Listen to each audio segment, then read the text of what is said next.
Okay. There we go. All right. We're live. Welcome, everyone. Thank you, Marissa, for getting us started. Welcome, everyone, to Boozy Book Broads.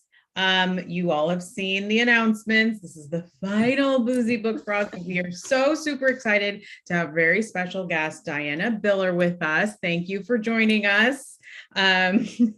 So as always, I'm going to run through the little bit of logistics.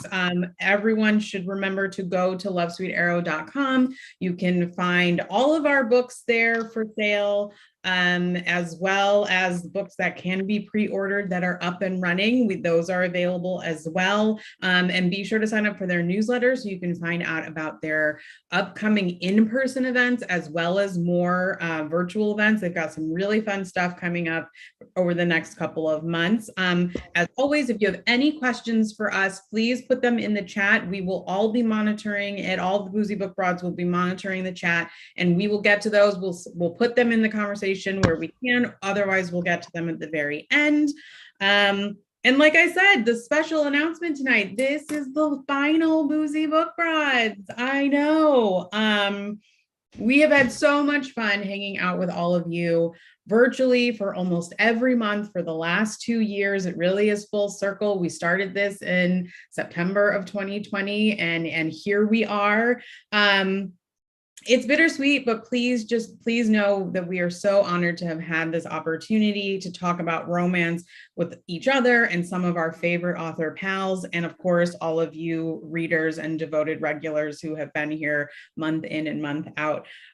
This doesn't mean you're not going to see our faces either virtually or in person at Love Sweet Arrow. And if the stars align and the three of us can get together somewhere, you know, the three of us will be at the bar hanging out, having a party. So, but as I'm sure we will talk about it, we have a lot going on. It felt like the right time. But that's enough of me yammering. Let's do our introductions and talk about what we're drinking, alcoholic or otherwise. Everyone in the chat, you should also tell us what you're drinking, where you're watching from. And yeah, so let's have a great chat. So Diana, let's get started. Introduce yourself and tell us what you're drinking. Okay, I'm Diana Biller. I'm the author of The Widow of Rose House, The Brightest Star in Paris, and the upcoming Hotel of Secrets. I am drinking champagne to celebrate the Boozy Book Broad's final episode. Thank you, Diana. Awesome. Thank you. All right, Angelina, let's have you go. I'm Angelina Lopez. I write sexy books about strong women and the worthy men who love them. My latest release, After Hours on Malaga Street, came out this summer, and I have been like so sick for like so long, and it's just a cold. Like I keep testing and it keeps coming back negative, and my doctor was finally like, it's a cold, get in, and gave me all of this good medication. So I'm actually like feeling better, believe it or not. Tomorrow is my birthday. It'll be the first day of my 50th year tomorrow, so I am like bound and determined to be better by tomorrow for like my 49th birthday. But so I'm drinking Gatorade, but it's in a very fancy class. So I figured that would like balance out how lame I'm being tonight. So if I fade in and out a little bit, please know I am thrilled to be here. I'm thrilled to celebrate our last one together. I may not have the same level of energy I would love to have had for this last outing together. But Diana, thank you so much for coming back and celebrating this special night with us. All right, Melanie, how about you? So I've been kind of in a rush today. My youngest is now in theater, and so it was the whole pickup and carpool because my husband was at the Cubs game today. So he had like right behind the dugout these seats he had. So I didn't have a chance. I have a bottle of champagne sitting on my counter, so we'll see if I can get him to open it for me at some point during the episode. Awesome. Okay, I'm Danielle Jackson, sometimes Danielle Jackson Dresser, depends on where I'm at. And I have some champagne. I got my fancy champagne. Beautiful glass. They're so thin, I'm really scared I'm gonna break it. They're very fancy. A very good friend of mine, like fancy friend of mine, bought it, and I'm terrified that I'm gonna break this. But anyway, cheers, everyone. Cheers. Cheers. Angelina, everyone is telling you happy birthday in the chat. Thank you, everybody. Yeah, so that's really fun. Okay, let's move into our shots. These, of course, are our icebreaker questions. My first question is, it's after Labor Day, pumpkin spice lattes are already ready for sale, and things are kind of starting to cool off. You know, Melanie, you and I, we had like a little glimpse of fall earlier this week in Chicagoland, but it's now back into like the mid 80s, which is hot. But before we move into fall, let's talk about something that we really loved that happened this summer, like a favorite summer memory. So Diana, why don't you get us started? One of the best things I did this summer was go to an adult ballet intensive in Salt Lake City for, I think it was 5 days, and it was 5 hours of dancing a day. And it was physically hard, but it was so luxurious because the only thing I could possibly do there was dance and then go home and like eat and recover, because there was nothing else. I couldn't answer email. I mean, I could, but I couldn't.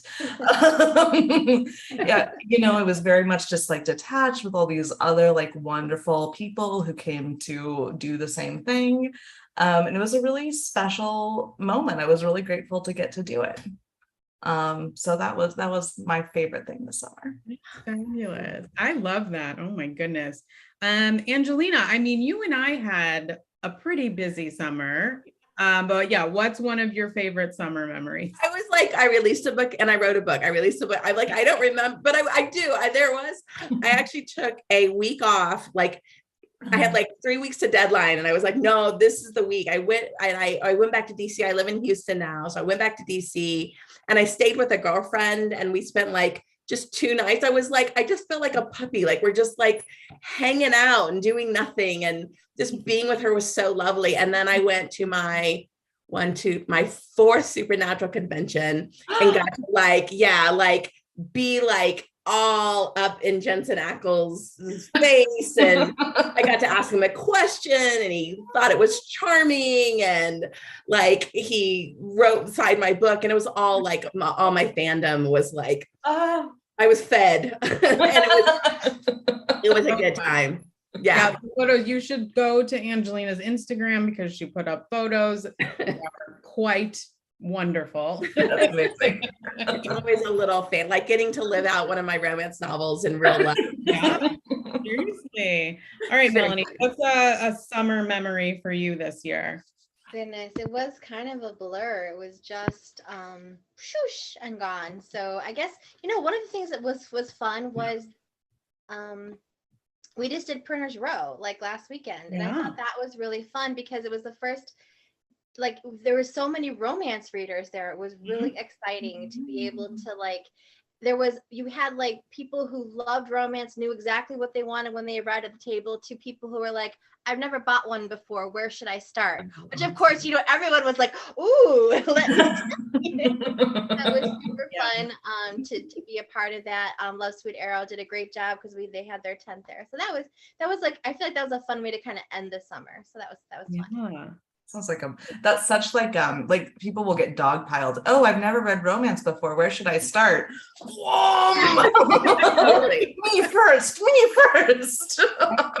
One of my cousins who has spent her entire life saying she's never read romance, but she's like, I'm gonna read your book, it's gonna be great. And then she was like, after she read it, she was like, okay, I need more. And I was like, how long do you have? Because it's going to be a 2-hour conversation. I need to ask you a set of questions. Right, so there's a questionnaire. Yeah. So she's been reading Beverly Jenkins, which I was like, you can't go wrong. And yeah, so we are in it. I'm really excited. Well, I always tell that story about I introduced all these women in my play group in Georgetown, DC to romance, and they would come by my house and leave with paper bags full of books, and I was like, everyone thinks I'm a drug dealer in our neighborhood. Amazing. Long, I love books. Yeah. Okay, so my summer memory is, so the week before my book came out, we decided to go on vacation, which was wild. But no, we went to, I have an 8-year-old daughter. We went to Disney World. My parents were there, and my brother and his wife and my nephews were there. So it was a really special, just like family day. We just did the Magic Kingdom, but she is just the right age to like go there. And I mean, we all had a meltdown at some point. Like I think everyone was crying eventually. But it was absolutely magical. She lost her mind. It was great. And then the second half of that trip, we actually had a family reunion with my mom's side. So it was just really great to like finally gather together with like everyone there. There were almost 60 people there. It was really, really fabulous. So that's my summer memory. It was really great. Awesome, Danielle. Releasing my debut novel. I mean, of course, like how can I not mention that? But okay, so next shot. I mentioned pumpkin spice lattes at the top. I know we've talked about this before. We may have even talked about it with Diana when she was on. But are we fans? Yay or nay on the pumpkin spice latte? How do we go? Ooh, see, I'm like in between. I know. Melanie was a no, and Angelina was a yes. I have like 2 thumbs to balance everyone else. If you enjoy it, if that's your thing, more power to you. I'm not like a naysayer. I just don't personally enjoy it. I know. Starbucks gets the pumpkin scones. Those are good. Those are really good. No, yeah, I have like one, and then I'm done with it. That's it. But I don't know. Do you have a preferred like flavor profile instead of the pumpkin spice latte? You know, I love like a holiday drink. So I go to the Coffee Bean here, not Starbucks, but like they always release like their seasonal drink. And there is nothing that makes me feel more festive than like going up to like the drive-through and ordering like my first seasonal drink, for fall or winter. The winter, and then it comes in the cup. With the with the Christmas decorations on it. That's very exciting. But what's funny is I drink black coffee at home. I just drink black coffee, and so it is like an event. Like what the holiday, it's like an event, and it's a time, and then it goes away, and there's something there's an emotional connection to it. Absolutely. Okay, so school is back in session. My daughter, she's in 3rd grade. She's dealing with like real homework for the first time. It's very exciting. But so let's go around everyone. What was your favorite subject in school and why? Angelina, let's go with you first. English. I mean, I always was a writer. I knew I was, and I got a lot of validation for writing. And so it was like, I got this, that was the one class. And then I'd be in math and be like, oh no.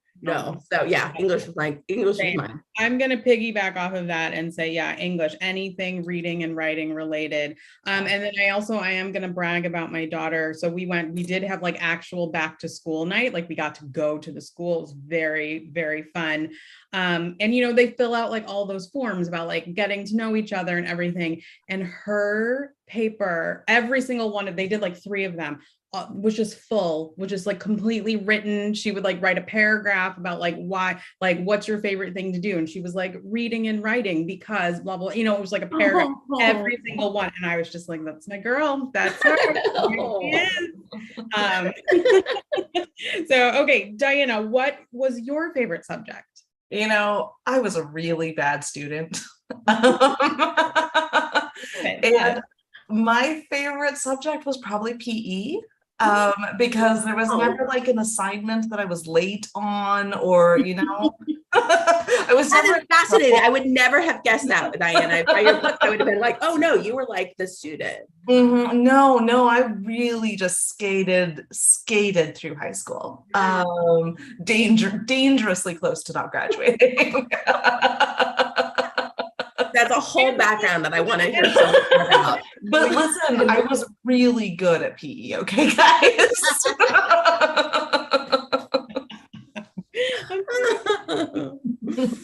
Okay, Melanie, what about you? What's your favorite subject? I was the opposite. I was like the overachieving, like total, like must do everything and do it all. Like to the point where I graduated at 16 because I was taking, all the classes.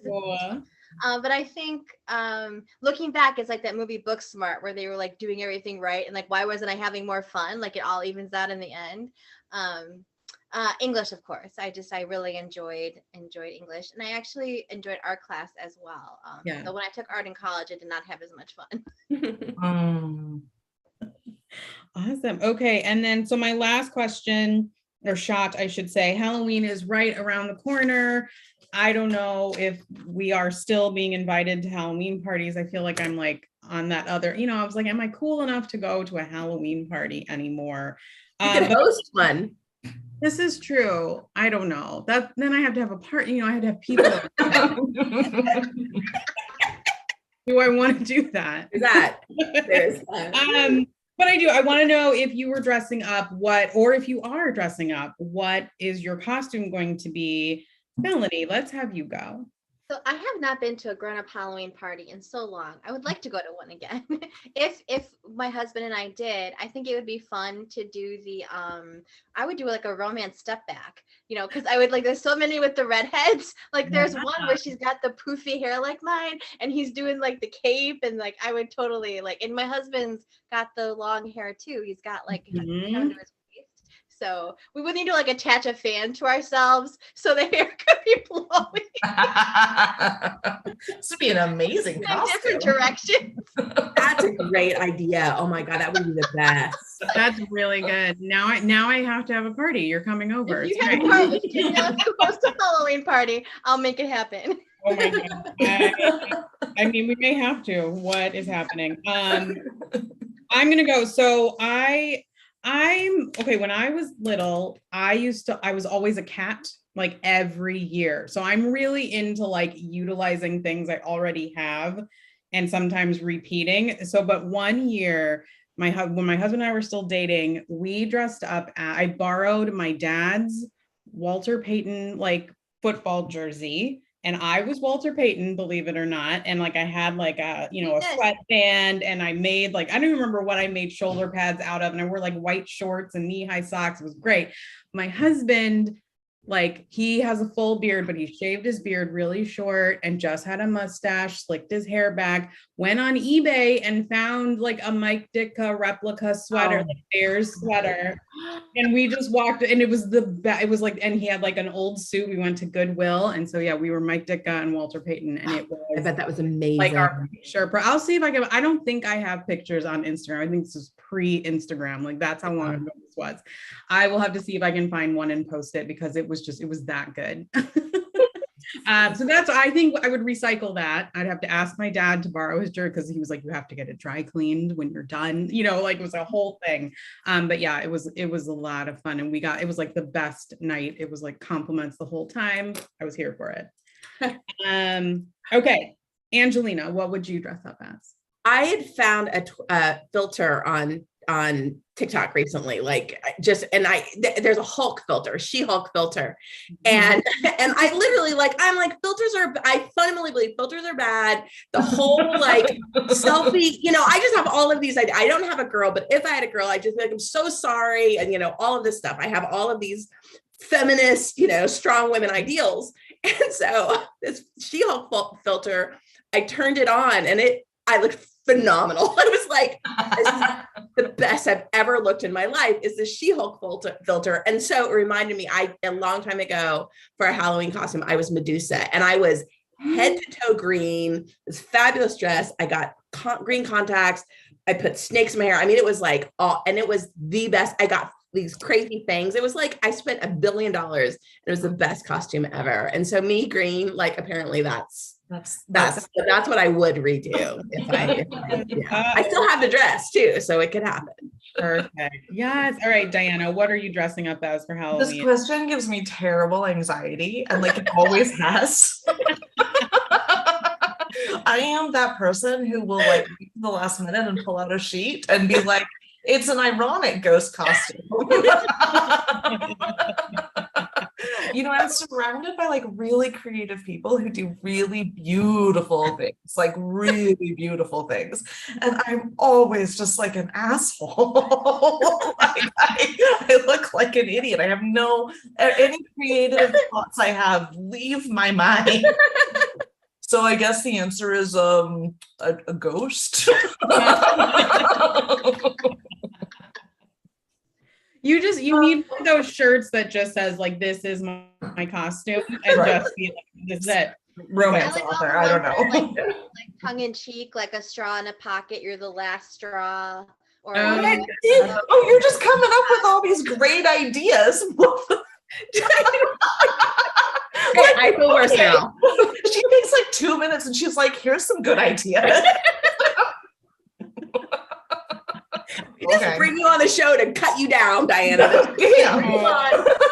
Cut your legs out from underneath you. Last time y'all told me I was gonna get haunted. That's true, we did. Oh my gosh, I love it. Well, those are my shots. Thank you so much for everyone. We will look through. We've got kind of a quiet crowd, although my mom is here, so let's make sure I say something embarrassing and inappropriate at some point. But yeah, so Melanie, we can move on to the full bottle. We're gonna jump onto the full bottle. So we welcomed you when we first got started in the fall of 2020. We were launching the BBB. We loved your debut, The Widow of Rose House. That was definitely one of my favorite books of that year. And then, so you've had some time, it's been 2 years. You had a follow-up, The Brightest Star in Paris. And now your third book is just around the corner. I know you just posted ARCs today, right? I saw you posted advanced reader copies. Ooh, there it is. It is so gorgeous.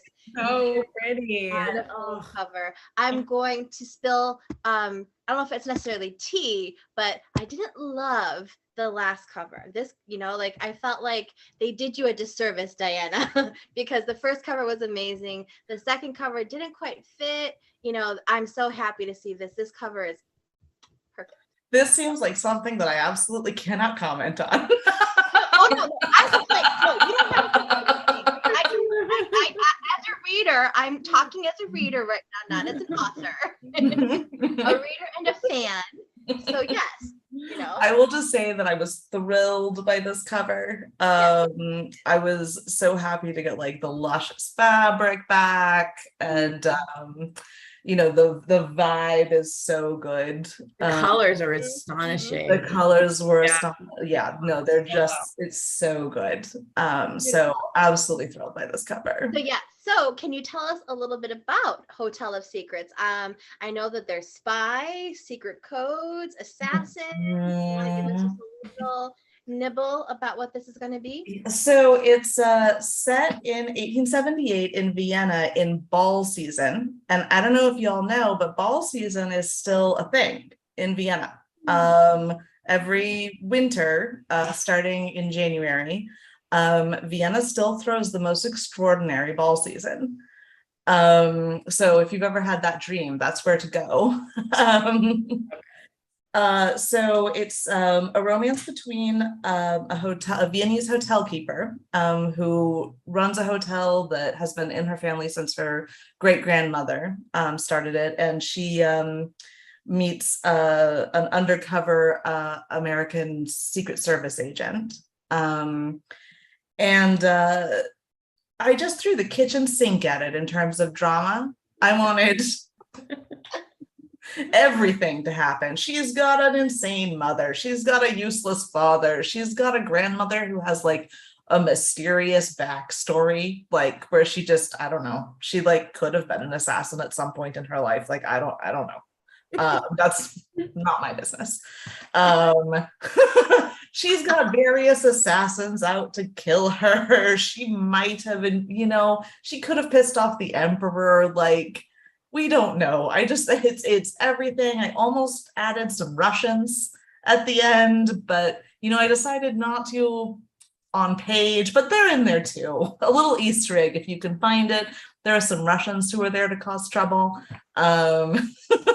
It's just meant to be over the top and fun and outrageous, I guess, and kind of in a way that both families and like balls are. So that was the idea. I love it. And so, you talked a little bit about Vienna. I did not know that there is still this actual like that people do attend balls on a regular basis. I did not know that was a thing. So the first book was set in New York. The second book was in Paris, and now this one you said Vienna. Have you spent time in each of these cities? Yeah, it's a really crucial part of writing the book for me, is to know, I would say that everything comes from knowing the place. So with this last book, with Hotel of Secrets, it was a problem because, like, obviously we're in a pandemic and that kind of goes up and down. And I needed to go. So I got very fortunate and timed it right after vaccines and before Delta really kicked off, and was able to spend 6 weeks in Europe. And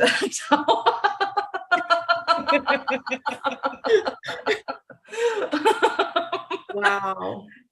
which was such an extraordinary experience. And I went to Paris and Vienna and then into the Balkans, which was just extraordinary. One of the best travel experiences I've had in my life was Serbia, was going to Belgrade.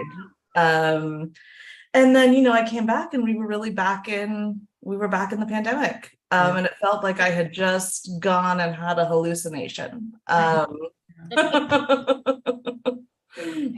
no, it's so important.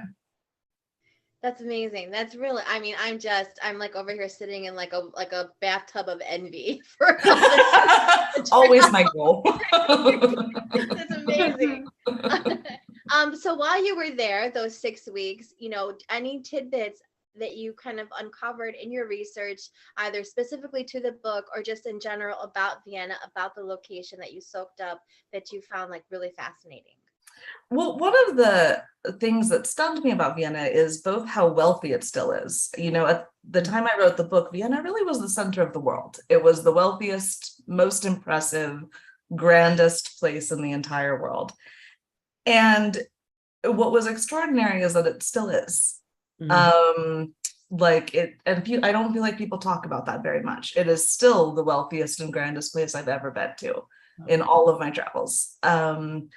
And it is still, it still feels halfway in the 19th century. There were moments in my hotel where the only thing I would hear was horse hooves. Wow. And clattering carriage wheels. Because there's still, you know, of course, it's kind of it's a tourist thing now, but it's a thriving tourist thing. And there aren't a lot of cars in the center of the city. And so, you know, like there, you can look out your window and just see, you know, people in fancy outfits getting out of carriages. Like it still felt so, like you didn't have to squint your eyes that hard to get this image of what Vienna would have been 150 years ago. So that was really extraordinary to me. And then, yes, finding out about ball season, which tourists can go to, and you can hire someone, a partner, you can hire a partner who will kind of shepherd you through the various balls and go with you. I'm ready just so I can do all these things. Right. Like they'll take you from ball to ball, they'll dance with you, like they'll navigate all the kind of complicated etiquette, and people absolutely do this. Which just seems amazing to me. Yeah. It's like Bridgerton on steroids, like Bridgerton for real. I mean, it makes that look shabby. Yeah. No. That's amazing. I think this, that's just sound like it's fascinating. That's really cool. Like I'm serious about like, I know, like research. It's not an experience I actually really do need in my life. Maybe. I also came back with the most desperate need for a ball gown. Like I need one. Everybody needs a ball gown. Did you get one or no? Not yet, but I'm thinking aggressively about it. We should hook you up with Jacqueline and see if she can help you make something. Do you know how I can't remember her Jacqueline Firkins. She does dress designs and things like that. Oh my God, yeah. Make this happen. All right, so I could talk more about all of the various little tidbits in Vienna, but I never really thought about it because I guess a lot of classical music emerged out of Vienna, and so it makes sense with the balls and all of that. That all kind of Right, all comes together. that does, yeah, sense. So we're gonna move into a little bit more about the books, and I mean, I've said this before. Samuel from Widow of Rose House is one of my favorite heroes in a long time. It's been a while since a hero has walked across a page that made me like really like get into my heart. Like I really loved him, and I'm not alone because so I took a peek at some of the early reviews for your next book just to kind of get it before I started to talk to you. And this one quote from a reviewer, I swear Diana Biller is putting crack in her fictional men because how is every one of them book husband material? I thought I loved Samuel and Benedict more, but Eli just came out of nowhere and snatched my heart and said, "You thought?" I love that kind of energy and excitement, and that's like that's like so that's the thing, like writing these heroes that readers just latch onto with such passion. It's really fun. And so Eli is the hero of Hotel of Secrets. So he is the and we're not giving away any spoilers here because you've already mentioned that he is a spy, right? He's like he's an undercover agent. Undercover agent. So he's there in Vienna to uncover things while undercover. But so, and I know this is often more organic than like, you know, it's not like you're in a lab putting these things together and building your Frankenstein's hero. It can often be organic, but as you're constructing your heroes or writing your stories, what would you say are some of the most important qualities in a Biller hero? I think they're all kind. I think that's really important. I think they're fundamentally kind. I think they almost always immediately fall in love with the heroine, which is a very likable trait in a hero. You know what else though occurs to me is I think they're all drama.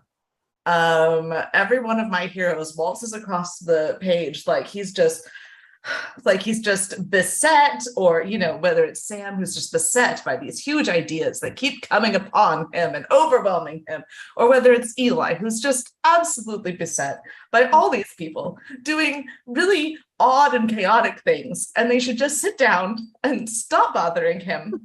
And everything, you know, if people would stop shooting, that would be really great and he could enjoy a nice evening in. I think that first thing you said, that they're like just, you know, fundamentally kind, is so true, and it does shine through. It does shine through in your characters, and I think that is a lot of times the kind of the doorway in for your heroine to the hero. That kindness is really the thing that draws them in more than anything else. That's a really good point. Yeah.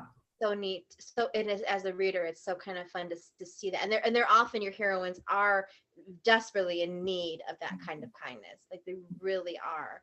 You're not nice to them. But it makes for a good read. So yeah, and also the fact that they are very capable men in their own right, but we catch them being constantly befuddled. So, kind of idiots, I think is my brand. Very smart idiots. I think and Laura Kinsale is like one of my favorite historical authors, and I think she does the same kind of thing where she has these very strong, capable men who are just, for whatever is going on, their life is thrown it's off kilter and they're in shambles, and watching them kind of be in these moments of disarray and being a befuddlement, it's endearing. It is. Even though in reality we might be like, if Samuel was constantly like being his absent-minded self, like no, absolutely not. Absolutely not.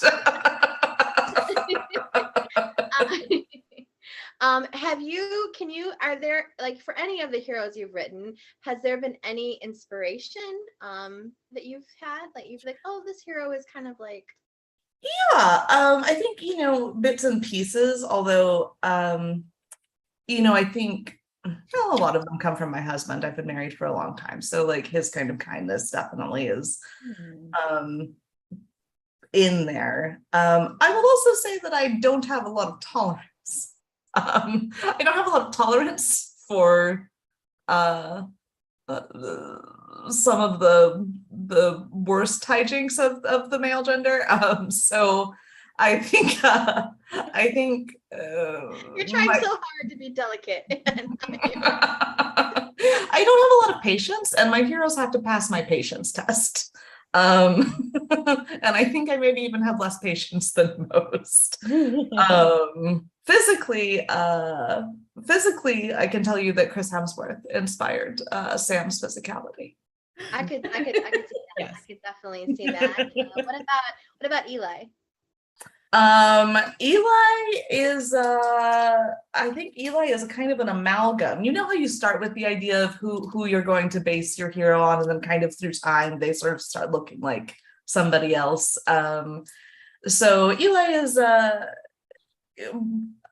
tall, dark, and handsome kind of look, which I think started with like Henry Cavill or something before he annoyed me. It's hard to be an inspiration for a Biller hero.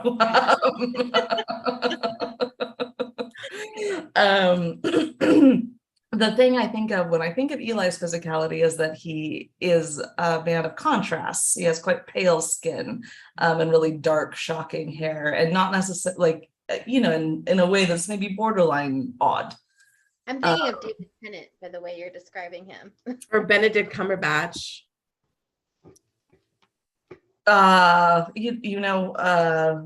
Probably bigger because he like fights people. Not that I wouldn't fight David Tennant in an alley. I'm not worried about Benedict, but David Tennant, maybe he looks like a fighter. You think he looks like a biter? He looks like a biter. Are you telling me he doesn't? No, I believe I Okay. All right. So, so talking about having to have patience, you had to pass your patience test. So we're going to talk about your heroines a little bit who do fall in love with these men and have to have the patience to put up with them or whatnot. And your heroines, like I said, you do put them through the ringer, but they are all very strong and enthralled. They've gone through a lot on their own. Can you share a little bit about your process when it comes to creating your heroines? What do you find challenging about bringing them to life?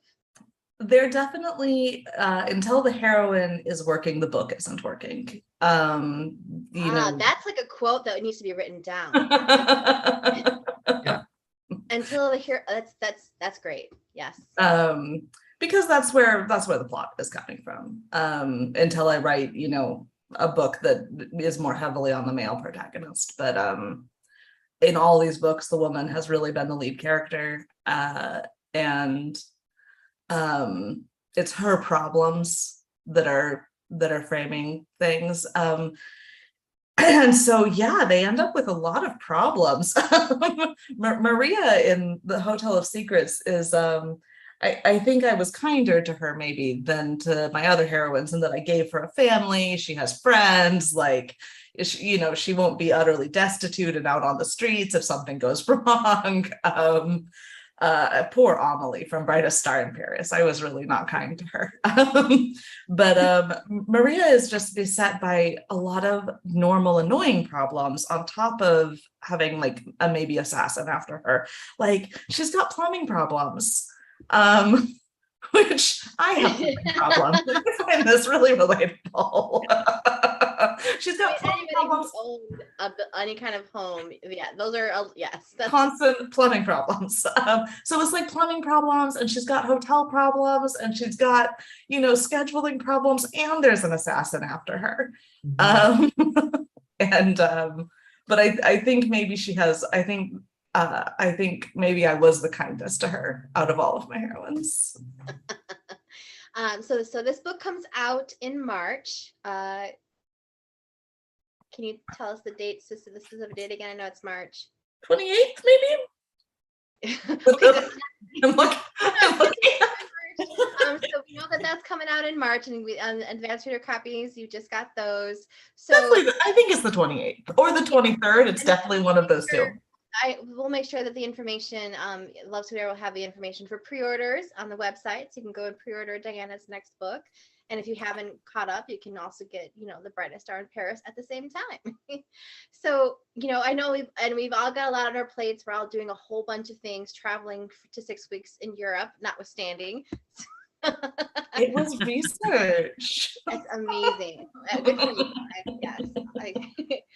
So, and I want everyone to answer this question, but we'll start with Diana. So after Hotel of Secrets, well, and pretty much, for you, that work is done. Obviously you have to do some promo stuff and those kinds of things, marketing things, but the bulk of the work is behind you on that book. So what's coming up next? What you working on? What you're doing? Anything that you can share? I'm working right now on a dual timeline historical contemporary set in LA around two of my favorite things, skincare and cults. Hopefully they're not crossing in some really freaky way. Maybe they are. What would the book be about, Melanie? That's a very evil laugh, Diana. Oh my goodness. So I'm working on that right now, in the early stages of that. So you say dual timeline. So are we in modern day and then also at some point in the past? Right. So we've got a contemporary heroine, and then we have her grandmother in the past, in the 1940s. And both are in LA. I love it. I'm a huge fan. And when you were talking about your time in Vienna and your kind of your research, I thought a lot about Susanna Kearsley, who I love her work as well. And she does such a great job of creating atmosphere. Absolutely. And she often has the dual timeline stories, like the Firebird, I think is one of my favorites. And there's you've got your contemporary with your historical. So that's super exciting. So you're working on it now? Is there any kind of concrete information as far as date? Nope, it's all. No concrete information. Not even a book's not written. Not even a first draft. It sounds like it's gonna be fantastic. Yeah, I'm excited about it. Of dual timeline kind of stories. That's great. So, and Angelina and Danielle also both just had books come out this summer. There's amazing, Danielle had her debut, The Accidental Pinup, and Angelina had, it wasn't a debut, but it was kind of a new foray into, there it is. Hello, Miss Gorgeous. There's Cassie. Yes. Her foray into, so she moved into the trade paperback space, which is always a big step with After Hours on Milagro Street.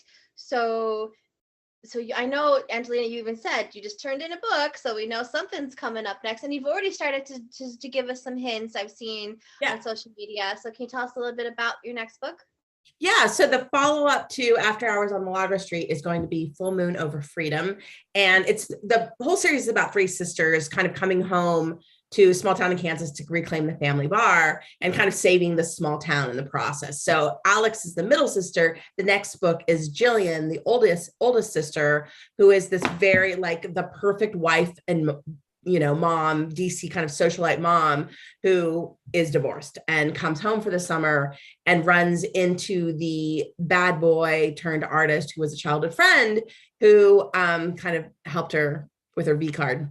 And now they're adults and spending the summer together, and she needs somebody to help her be a little bit less than perfect. So how they spend that time together. So yeah, it was really challenging. I did the worst thing you can possibly ever do, which is take an old book that should have stayed under the bed and then reformatted it. Yeah. Like not reformat. I had to start from scratch, but it was the first book I ever finished. And that book was set in Freedom, which is my town. And I just loved this couple. And so when I was putting together this new series, I just shoved them in, but that was really hard, like breaking them out of the mold and making them new people while keeping, it was very, very difficult. It was the hardest book I've ever written. And I really love it. I'm just in the beginning of revisions now. So, I've got plenty of time to manage it, but it was very, very difficult. And if there are any aspiring or current writers, leave those books under the bed. Like, I know. No, I breaking it out of that was like literally like out of marble. Don't do it. Don't do it. Do it. Yeah, that is such a great topic too, because I know I have a book under the bed that I keep saying I want to go back to, but it's like, because like there's so much emotion and connection wrapped up in what you perceived these characters to be, and how, and like letting go of that is its own journey. So wow. But I mean, I'm excited for the story because I love the idea of like this very kind of perfect, domestic woman, whatever you want to call, kind of like hooking up with the bad boy. Like that's like, you could already see like the montage of things.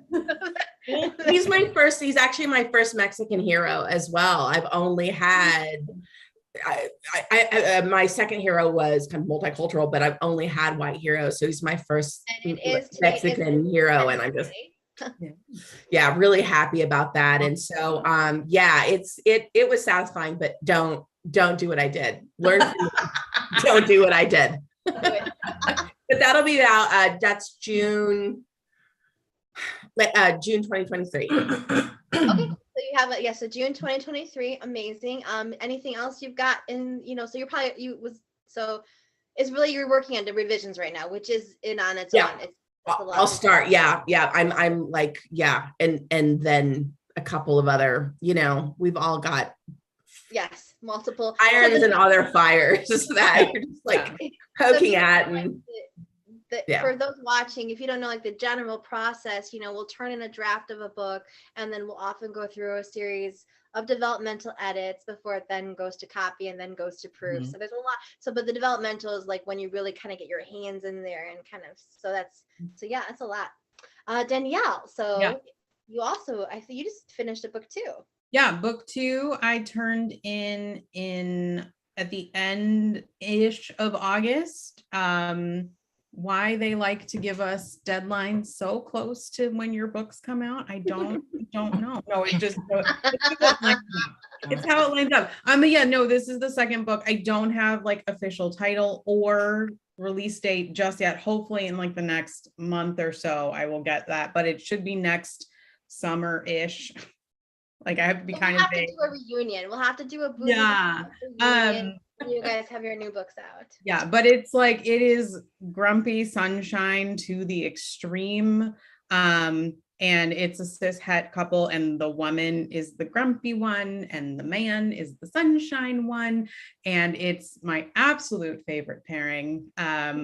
I love to read it. I love to write it. It's so much fun. And she is kind of grumpy just because she's grumpy. Like I really thought I had to give her a little bit of a backstory. Like I conceded to that, but I was like going in, I was like, no, she's mad. And that's and some people, and you know what? You're allowed. Exactly. Like that's why as a woman. I think I was just like, she is just grumpy. That is just her disposition, and that's fine. And he still loves her. He loves her more because she's grumpy. And he is super golden retriever. I did this thing though, like in book 1, they are side characters from book 1. Their names are Sam, she is the grumpy one, and then Russ, he's the sunshiny. And they're so young. They're like in their mid-20s. And I was like, why did I do this to myself? I don't know what young people do anymore. It was very funny. So I'm really excited. It is set again in Chicago, and it takes place kind of on the Chicago Street Festival circuit. So in Chicago over the summer, every weekend, there is something to do at a street festival. Cool setting. Yeah, it's really cool. So he is working on a food truck, and then she works at the Boudoir photography studio from book 1, and they have taken a Greyhound bus and converted it into, you see like those photo booth campers. This is like one of those on steroids, and they take it to all the festivals. And of course they're at the same festivals almost every weekend, and shenanigans ensue. Sounds like a lot of fun. It was really fun to write. And everyone cross your fingers. This is like the third or maybe even like fourth, maybe third and a half time I've revised it. Fingers crossed. They're just like, yes, we're ready. So that's where we're at. Yeah. Awesome. Sometime next summer. We'll see. Yes, summer-ish. Yes, that's as far as I can go with like a date ish. Yeah. And then I've got Too Wrong to Be Right is finally coming. So February, right not too far off from you, Diana, February 28th. So this is the book that was like, like Olivia Dade is like on Twitter right now going on about how she's like overwritten her book. Like it's like 130K, should only be 100K. I wasn't that bad, but I understood, like I do overwrite, and just trying to do that surgery and just making it happen. Whew. But it is finally done.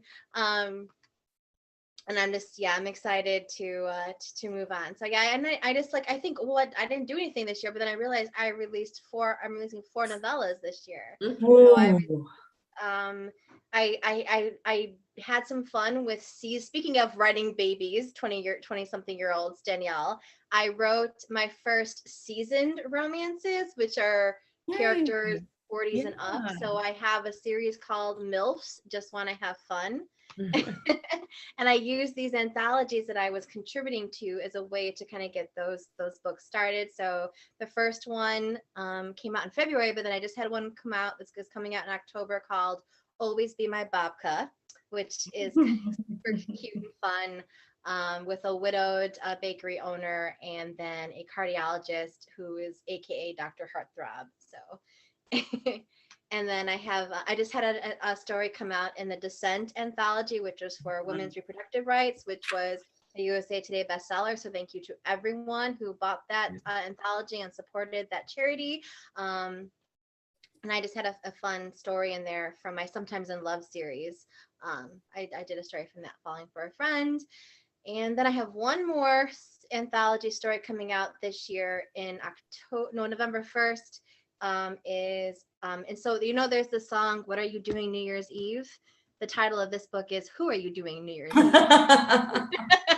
And it's about two couples who are at like a fancy resort for New Year's Eve, both planning on engagements happening, and both go awry. And the best way to get over your ex-fiance is to get under someone else's. So happening. So it's like a New Year's Eve one night stand kind of story. So that is also in my MILFs series.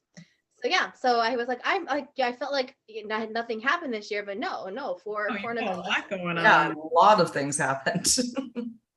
Melanie, have you noticed a difference? Like you're writing in a shorter format. Like how was that transition, or like that's actually a really good question, because of the fact that I do have this tendency to overwrite. It has been like interesting, obviously, because so the one of the stories was like around 20K, and then the other 3 all had to be within the range of 10, like 10 and under. Okay, cool. And in general, I think the one of them I turned in was at 11K, so I still but this last one I turned in, I got it to 8.5. So I'm getting better. And I find like there's like what you end up doing is you start to identify not even darlings, because darlings are things that are totally extraneous, but like things that do fit and could work, but are like embellishments that like even if you strip them away, everything can still work. Like it may not be as enjoyable, like if you're like cooking something and if you add these things to it, it makes it even better. But if you take them away, the dish still works. So I feel like that's learning how to finesse it that way has been helpful. So yeah. Love that. I just read the best novella, and I'm a little bit late to it, but I read I Will by Lisa Kleypas. Okay. Oh my gosh. If you have not read it, it's so good. I can't even like say comprehensive things about it. Like, cause I finished it yesterday. I read it in like an hour. And it was so good. Yeah. So I'm very intrigued by this shorter format. I'm like, wheels are turning. Yeah. I've gotten such a great education in shorter format by reading fan fiction. Like the way they can encompass such a full story and it's affected my own ability to write a short story in a novella, like trying to tell that story in a really satisfying way and what is necessary. Because obviously with what we're writing, generally the reader's not going in with that full understanding that they do with a fan fiction, but they're really good, even, at like just creating this whole sense of something very quickly. And I found that's really good training for short writing. Interesting. Okay, cool. I love this. So yeah, so I have not ever read fan fiction, but that's good. I might have to start just because that sounds like Yeah. There's amazing writing going on there. So we're gonna wrap it up with Angelina. You can take it away if you want to move on to the last one. Yeah, super. We've got okay. Yeah, so I just wanted to. This has been this amazing 2 years, but it's also been. We started this because this was the option for authors at the beginning of a pandemic. Suddenly we no longer could do live events. I mean, all of our lives changed, obviously. Everyone's changed. Everyone's mode of work and mode of communication changed. And so this was an opportunity for authors to be able to stay connected to readers. This was for us, the Boozy Book Broads. It was this idea of like having fun and having an adult fun with booze, with romance books, my light just went out, on a Friday night, kind of a happy hour and getting to see friends when we couldn't. And it was opportunity to do that. And it's obviously, unfortunately, the pandemic is not over, but as we're kind of returning to real life, it does feel like an appropriate time to kind of wrap this up. What is one thing that really helped you get through the pandemic, or whatever, get through the last 2 years? What has been one thing that has really helped you do that? Melanie, I'll start with you. So I think virtual, these events and working with you, Angelina and Danielle, like it's just been that on its own has been fantastic. But I think having the ability to connect virtually, I mean, even though we all get Zoom fatigue, we all get screen fatigue. There's a group of authors that I connect with on like Google Chat. And we're just in there like every day, just having those text conversations. And it's just like constant ongoing stream of consciousness check-ins about what's happening during a day. There could be like stuff to celebrate, stuff to commiserate, good things, bad things, really bad things, really good things. And it's all kind of smushed in there. So you never feel alone. And that's been incredibly helpful. And then we would like try and like schedule like we could see faces kind of conversation every once in a while, but just having that, because I feel like, there's been a lot of articles about how friendships kind of changed in some ways over the course of these past 2 years, because like the things that just kind of came easily, like you saw this person on these days for these things, that's all gone. So but having that connection really helped me. So definitely that, my group chat. That's awesome. Diana, what's something that helped you get through? Melanie, that like that resonated so much with me. Like I feel like so many of my friendships actually deepened over the pandemic, but it was because of that, like it's because of these ongoing text chains where you're just like, you get used to talking to this person every day and this person every day. That I don't know what I would have done without my friends like that. The other thing that probably kept me sane was online ballet classes, having the ability, because they closed the studios for so long. And it was amazing to have the ability to take Zoom ballet, which was simply not a thing that existed really. Is that a bar on your wall behind you? Yes, this is also where I do the the Zoom ballet. So, Danielle, what about you? Okay, so I have three things that got me through. In fact, one of them I'm gonna pull. It's over here that I keep on this little table that's off screen. But so first of all, Harlequin Desires, any and all Harlequin Desires, they are so short and you kind of know what you're getting in every single one of them. But like past Boozy Book Broad guests, like Naima Simone, Reese Ryan, JC Lee, like they write such amazing little books I say little, but like they're just short, but they are so big. They are so wonderful. Whenever I was having kind of a reading rut, which happened many times during this pandemic, I just would go grab a Harlequin Desire and was transported to a different place and time. And it was wonderful. So anyone, if you're having a reading rut, pick up a Harlequin Desire. They know what's up. I also started reading heavily like graphic novels. This is one of my favorite ones, The Prince and the Dressmaker. This is just one of many, but yeah, like I love graphic novels. That's another thing. And like, I kind of learned this like from my daughter, because I feel like kind of the middle grade, like reading level, so kind of like third to like fifth grade or so, they read graphic novels. That is like how they consume books now. And that changed my thinking. Like I've always been a fan of like comics and graphic novels, but they're doing such amazing work. Like these people, especially like Jen Wang, or Wong, I don't know how, I'm probably mispronouncing her name, but like she draws and writes the stories, but a lot of times they are collaborating. It's like, it's such an interesting process. So yeah, I love graphic novels as well. One hobby though that I did pick up during, and I've talked about this a little bit, but I started watercolor painting because I just went on YouTube and was like, hey, like I can do that, Yeah. So Angela, yeah. Two of her works framed in my office. Oh my God. So much. Isn't that amazing? That's gorgeous.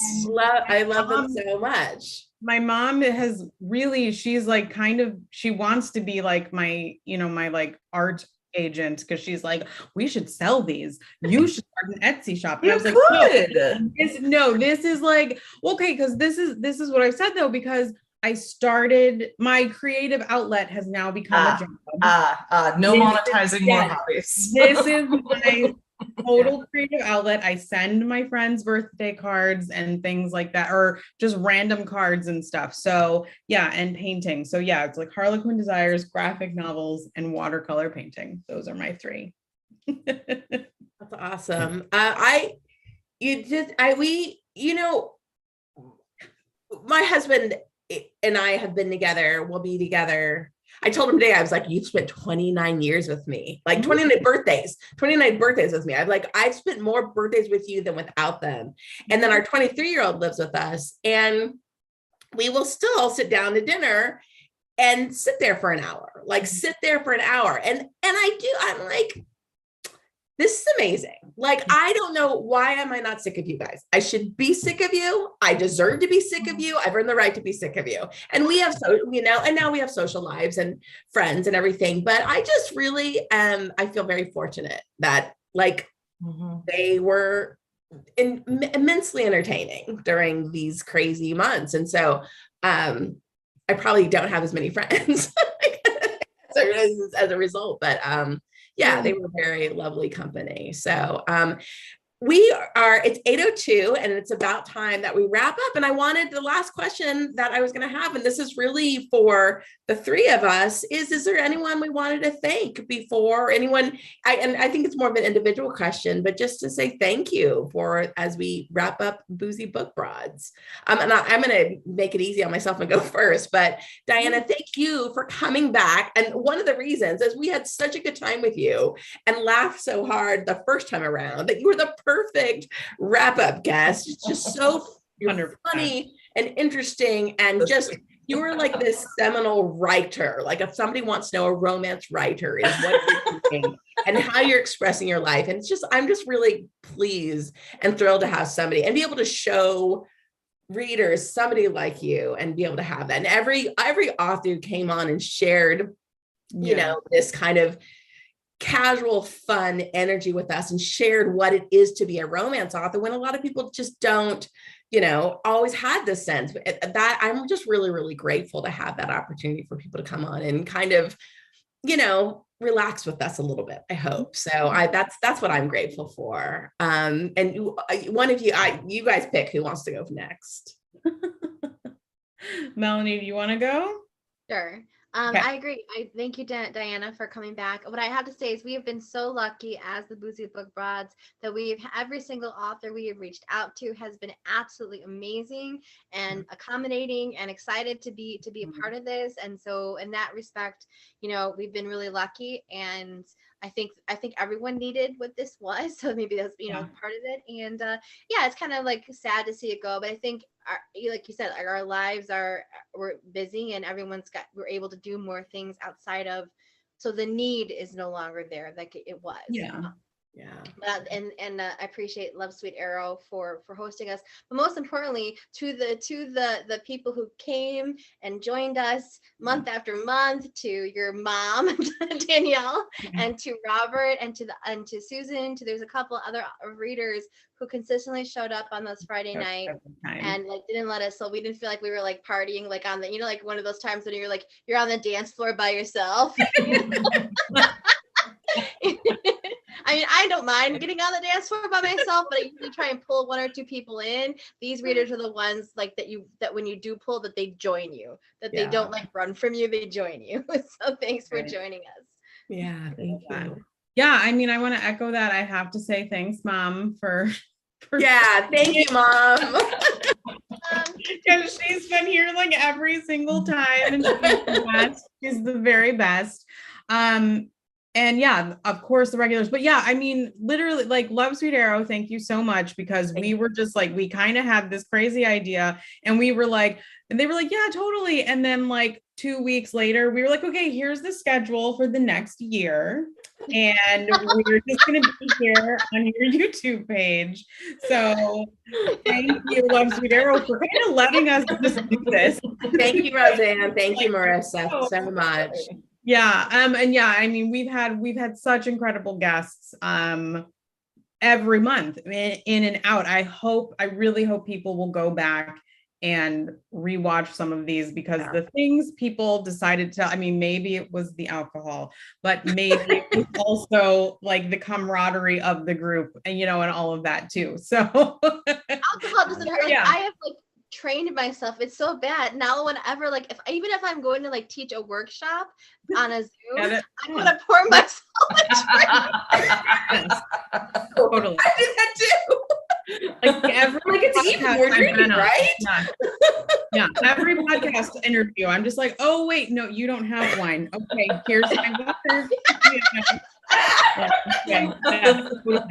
Totally. I do want to say Love Sweet Arrow put a very sweet comment and it says, we want to thank Diana for joining us again, and Melanie, Danielle, and Angelina, you have been wonderful and we are fortunate to work with you. And I mean, obviously the same goes to you as well. Love Sweet Arrow, thank you so much. So yay.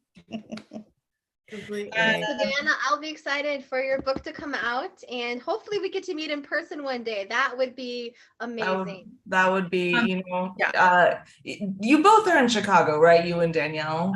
Mm-hmm. I love Chicago.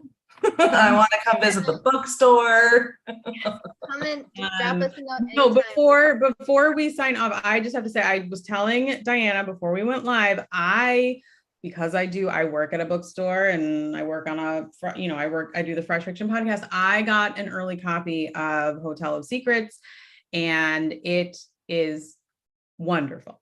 It is just really, I told her, I was like, I learned things.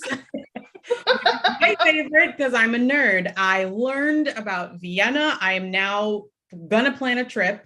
And it's really, I mean, if you enjoyed her first books, and if you love historical fiction or romance or whatever, read it, because it's just so good. I'm going to be talking about this book for all of the months until March, because it's really lovely. I really enjoyed it. I had to gush a little before we signed off. Fabulous. Yeah, you want to take us out? Yes, of course. So before we sign off, and I will try to type these as fast as possible, but let's go around and say, I think I know everyone's social handles, but Diana, let's start with you. Where can people connect with you online? At DC Biller, and that's both Twitter and Instagram. All right. I'm going to go there. Okay. Angelina. At Angelina M. Lowe, Twitter and Instagram. And then quite honestly, you don't have to type this out, Danielle, but AngelinaLopez.com is the best place. My website's got blogs and all my good stuff. Yeah. All right. And then Melanie, where can people connect with you? They can find me at Melanie Johnson or at The Writing Lush, pretty much on all socials. Yep. Yes. All right. I'm just putting in those handles.